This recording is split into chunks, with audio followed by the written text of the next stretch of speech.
Hello दोस्तों, स्वागत है आप सभी का अतुल्य आर्यस ऑनलाइन क्लासेस में। दोस्तों एनसीईआरटी की जो हमारी क्वेश्चन सीरीज चल रही है उसमें आज हम बात करेंगे कक्षा 7 की इतिहास की पुस्तक 10 पर आधारित प्रश्नों के विषय में। दोस्तों ये जो हमारी टेस्ट सीरीज है ये एनसीईआरटी की जो स्कूल की बुक्स है उन पर आधारित है। हम कक्षा 6 से 12 तक की जो भी पुस्तकें हैं उनमें सब्जेक्ट वाइज जो भी हमारे चैप्टर बनते हैं, जो भी हमारे क्वेश्चन बनते हैं उनके विषय में बात कर रहे हैं।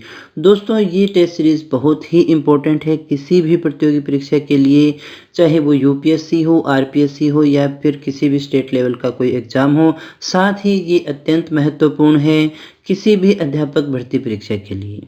तो दोस्तों आज हम बात करेंगे कक्षा 7 की जो हमारी पुस्तक है उसके अध्याय 10 के प्रश्नों के विषय में, जिसका नाम है 18वीं शताब्दी में नए राजनीतिक गठन। तो दोस्तों देखते हैं आज का इसका जो हमारा पहला प्रश्न है वो है, ईरान के शासक नादिर शाह ने 1739 में किस नगर पर आक्रमण किया और लूटा। हमें बताना है कि ईरान के शासक नादिर शाह ने 1739 में किस नगर पर आक्रमण किया और लूटा। गुजरात था, मालवा था, दिल्ली था या फिर राजस्थान था।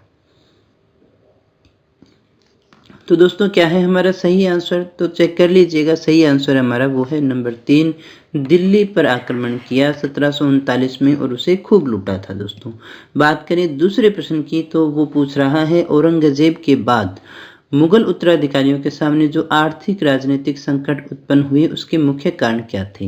यानी औरंगजेब के जाने के बाद में मुगल जो उत्तराधिकारी थे उनके सामने कई प्रकार के आर्थिक और राजनीतिक संकट आए, उसका मुख्य कारण क्या रहा था। औरंगजेब के दक्कन में लंबी लड़ाई के कारण सैन्य और वित्तीय सामग्री का बहुत बड़ी मात्रा में खर्च हो जाना, प्रशासनिक कार्य कुशलता में कमी जिससे मनसबदारों के शक्तिशाली वर्गों को वश में करना केंद्रीय सत्ता के लिए कठिन हो गया था। तीसरे ऑप्शन को देखिएगा, कृषक और जमींदारों के जो विद्रोह होते रहते थे उनके कारण, या फिर उपयुक्त सभी, या फिर ये सभी कारण थे। दोस्तों तो बताइएगा क्या है हमारा सही आंसर। औरंगजेब के बाद में जो उत्तराधिकारी आए उनको किस कारण से संकट का सामना करना पड़ा था। दोस्तों आई होप आपने सभी ऑप्शन अच्छे से पढ़ लिए होंगे, तो आंसर भी चेक कर लीजिएगा। वो है हमारा नंबर 4, ये सारे ही कारण जो है उनके लिए उत्तरदायी थे। अगले प्रश्न की बात करें, तीसरा जो हमारा प्रश्न है, नादिर शाह के आक्रमण के बाद, ध्यान दीजिएगा, नादिर शाह का जब आक्रमण हुआ तो उसके बाद में वह कौन सा शासक था जिसने उत्तरी भारत पर 5 बार आक्रमण किया और लूट मचाई थी। बाबर था, तैमूर था, अहमद शाह अब्दाली था या फिर चंगेज खान था। कौन सा था वो शासक जिसने नादिर शाह के बाद में आक्रमण किया, 5 बार आक्रमण किया उत्तरी भारत पर और लूट मचाई थी। तो दोस्तों सही आंसर हमारा वो है नंबर 3, वो था अहमद शाह अब्दाली। अगले प्रश्न की बात करें, चौथा हमारा प्रश्न है, मुगल साम्राज्य के विघटन के बाद, ध्यान दीजिएगा, जब मुगल साम्राज्य का विघटन हुआ तो उसके बाद में अवध, बंगाल और हैदराबाद ये 3 राज्य थे जिनका उदय होता है, मुख्य राज्य थे। आपको बताना है इनमें राजस्व व्यवस्था कौन सी अपनाई गई थी, इजारेदारी, विस्वेदारी, स्थायी बंदोबस्त या फिर रैयतवाड़ी। राजस्व यानी टैक्स वसूली के लिए जो व्यवस्था अपनाई गई थी वो कौन सी थी। दोस्तों क्या है हमारा सही आंसर, तो चेक कर लीजिएगा। दोस्तों सही आंसर हमारा वो है नंबर 1, इजारेदारी व्यवस्था अपनाई गई थी। अगले प्रश्न की बात करें तो पांचवा प्रश्न पूछ रहा है, सत्य कथन कौन सा है।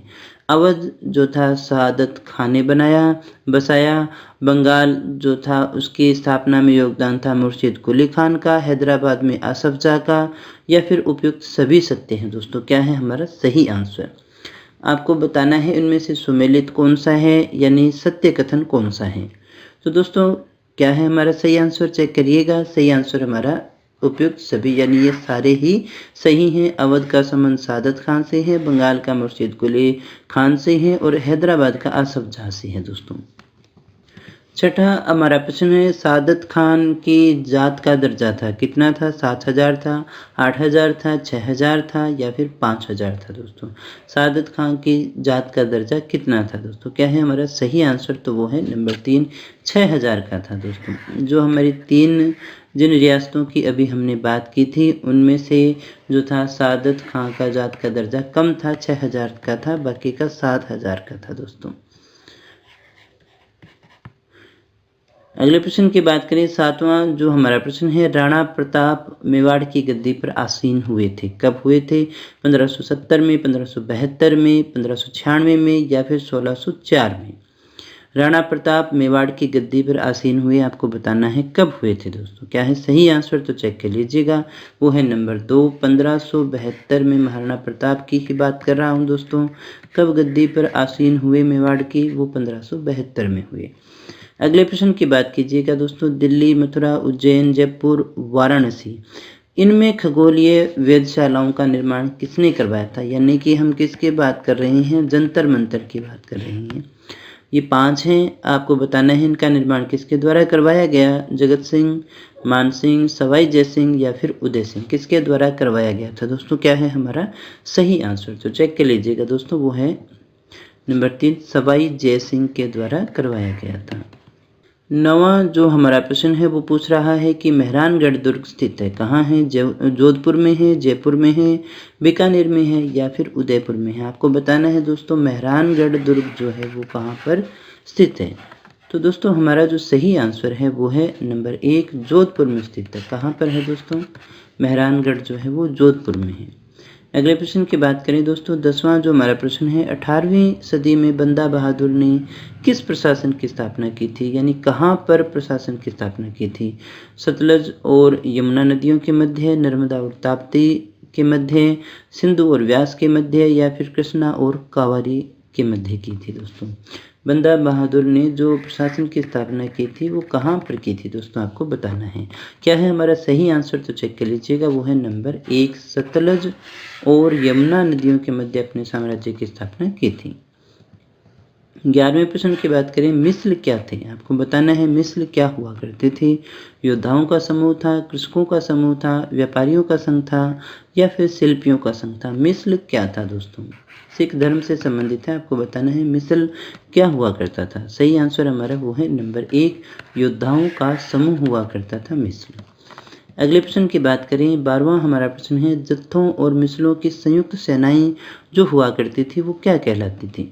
सिख कहलाती थी, दल कहलाती थी, दल खालसा या फिर हजूम कहलाती थी? जत्थे और मिसल जो थे वो दोनों मिलकर क्या कहलाते थे? तो सही आंसर हमारा वो है नंबर 3, दल खालसा।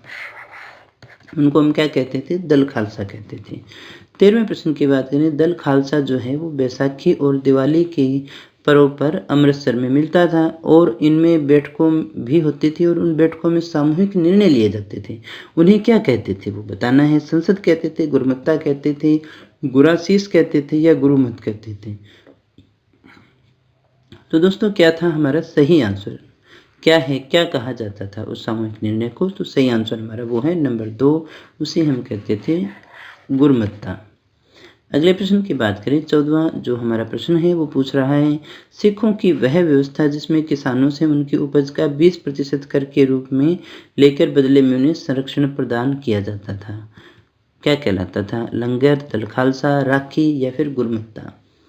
वो व्यवस्था बतानी है जिसमें किसानों से उनकी उपज का 20% ले लिया जाता था और बदले में उन्हें संरक्षण दिया जाता था।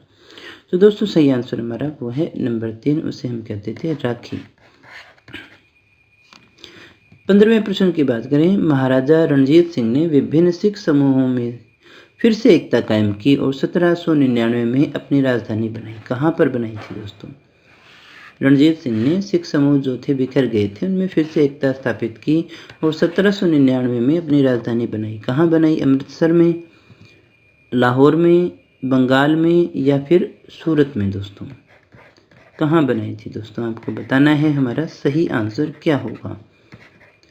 अमृतसर था, लाहौर था, बंगाल था या फिर सूरत था? तो दोस्तों हमारा जो सही आंसर है वो है नंबर 2, वो था लाहौर। लाहौर में बनाई थी। अगले प्रश्न की बात करें, 16वां पूछ रहा है, सत्य कथन इनमें से कौन सा है? शिवाजी ने एक स्थायी राज्य की स्थापना की, शक्तिशाली योद्धा देशमुखों की सहायता से की थी। शिवाजी जो थे उन्होंने एक स्थायी राज्य की स्थापना की और वो किसकी सहायता से की? शक्तिशाली योद्धा जो परिवार थे उन्हें देशमुख भी कहा जाता था, उनकी सहायता से की थी।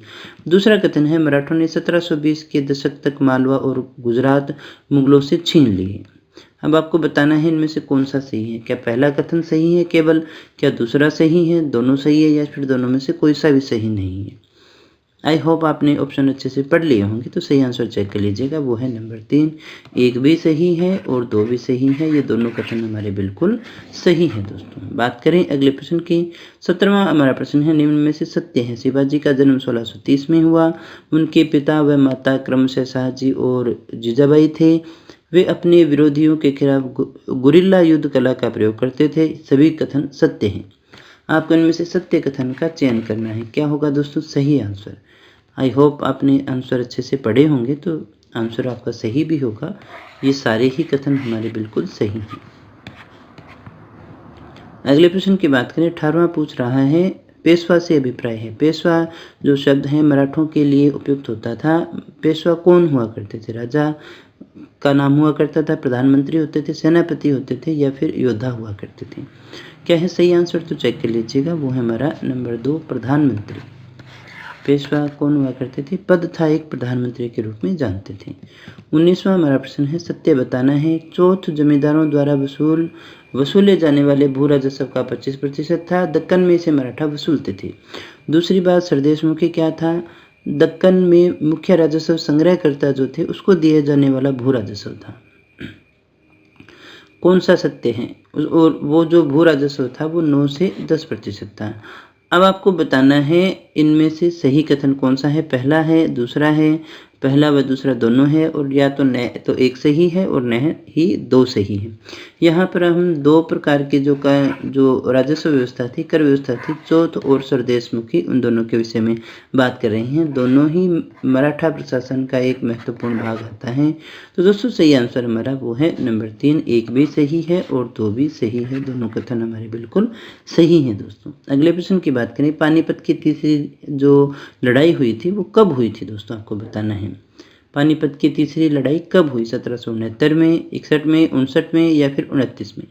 क्या है सही आंसर? तो चेक कर लीजिएगा, वो है हमारा नंबर 2, 1761 में हुई थी। 21वें प्रश्न की बात करें तो वो कह रहा है, लोहागढ़ का किला किसने बनवाया था? सूरजमल ने, बदन सिंह ने, अजीत सिंह ने या फिर महाराजा रणजीत सिंह ने? लोहागढ़ का किला जो है वो किसके द्वारा बनवाया गया? सही आंसर हमारा वो है नंबर 1, सूरजमल के द्वारा बनाया गया। अगले प्रश्न की बात करें। किस जाट नेता के राज्य में भरतपुर शक्तिशाली राज्य के रूप में उभरा था? सूरजमल, अजीत सिंह, बदन सिंह या फिर रणजीत सिंह? वो कौन सा जाट नेता या शासक था जिसके राज्य में भरतपुर जो है शक्तिशाली राज्य के रूप में उभर करके आता है? तो दोस्तों सही आंसर हमारा वो है नंबर 1, सूरजमल। 23वें प्रश्न की बात करें। जाटों ने अंबर और आगरा की शैलियों का समन्वय करते हुए, कौन सी शैलियां हैं दोस्तों? आगरा और अंबर की शैलियों का समन्वय करते हुए एक विशाल बाग महल का निर्माण करवाया। आपको बताना है किस जगह करवाया था? बयाना, धौलपुर, डींग या फिर पानीपत में? कहाँ पर करवाया था दोस्तों बाग महल का निर्माण? तो सही आंसर हमारा वो है नंबर 3, डींग में करवाया था दोस्तों। 24वां हमारा प्रश्न है। नादिर शाह के आक्रमण के समय उसका सहयोग करने वाले थे मराठा, सिख, जाट, इनमें से कौन से थे? केवल एक थे, केवल 1 व 2 थे, 2 व 3 थे या फिर 1, 2 व 3 थे? दोस्तों क्या है हमारा सही आंसर? तो चेक कर लीजिएगा, वो है 1 व 2, यानी मराठा और सिखों ने नादिर शाह के आक्रमण के समय उनका सहयोग किया था दोस्तों। बात करें अगले प्रश्न की। 25वां प्रश्न हमसे पूछ रहा है, खालसा शब्द का अर्थ क्या है? शुद्ध है, योद्धा है, सिख है या फिर मिसल है? दोस्तों खालसा जो शब्द है उसका अर्थ क्या है दोस्तों? तो चेक कर लीजिएगा, सही आंसर हमारा वो है नंबर 1, खालसा शब्द का अर्थ होता है शुद्ध। अगले प्रश्न की बात करें। 26वां प्रश्न असुमेलित हमें बताना है। इजारादार एक राजस्व कृषक हुआ करता था। कुनबी जो था मराठा कृषक योद्धा हुआ करता था। उमरा व्यापारी योद्धा था और फौजदार जो था एक मुगल सैन्य कमांडर हुआ करता था। सही आंसर क्या है, यानी इनमें से असुमेलित कौन सा है? तो सही आंसर हमारा वो है नंबर 3, उमरा जो थे वो व्यापारी योद्धा नहीं हुआ करते थे। तो कौन होते थे दोस्तों? उमरा जो थे वो उच्च अभिजात हुआ करते थे। कौन होते थे? उच्च अभिजात जो वर्ग था उसके लिए उपयोग किया जाता था इस शब्द का। 27वां हमारा प्रश्न है। सादत के पास में पद थे, सूबेदारी, फौजदारी, दीवानी या फिर सभी? जो सादत खान थे उनके पास में कौन से पद थे? तो दोस्तों सही आंसर हमारा वो है नंबर 4, सारे ही पद उन्हीं के पास में थे। तो दोस्तों इसी के साथ कक्षा 7 के जो सभी अध्याय हैं वो हमारे पूर्ण होते हैं। कक्षा 7 के सभी अध्यायों के प्रश्न हम देख चुके हैं। अगले टेस्ट में हम कक्षा 8 के स्टेज से संबंधित प्रश्नों के विषय में बात करेंगे। दोस्तों अगर आपको वीडियो अच्छा लगा हो तो इसे लाइक कर देना, दोस्तों के साथ में शेयर कर देना, क्योंकि ज्ञान बांटने से बढ़ता है। दोस्तों इसके अलावा अगर आप चैनल पर पहली बार आए हो तो चैनल को सब्सक्राइब कर लेना, और अगर अभी तक नहीं किया है तो भी कर लेना, क्योंकि इस तरह की क्वालिटी एजुकेशन वीडियो आपको रोजाना यहाँ पर मिलते रहते हैं। तो दोस्तों मिलते हैं कल के टेस्ट में कुछ और नए प्रश्नों के साथ, कुछ और नई जानकारी के साथ। तब तक बने रहिए हमारे साथ। Thank you very much.